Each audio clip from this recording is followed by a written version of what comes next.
Lingid sa kalaman nyo mga karils.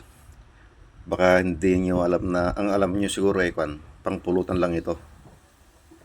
O kaya kilawin lang mga ganon. Pero baka hindi nyo alam na masarap din na ulam ito. Kaya, manood kayo. Ito kasi yung version natin mga karils na pipino. Pipino with, ano pala to, lagyan natin ng sili, iisahan natin.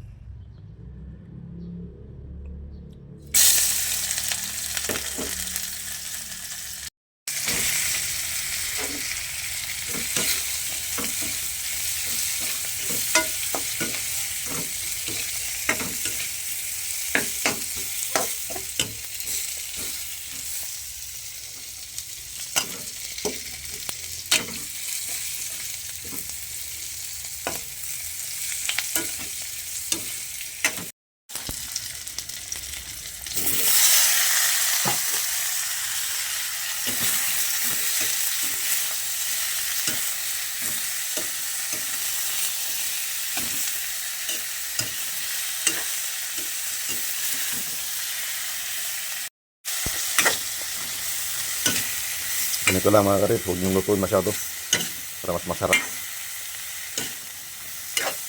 Yan, pwede na.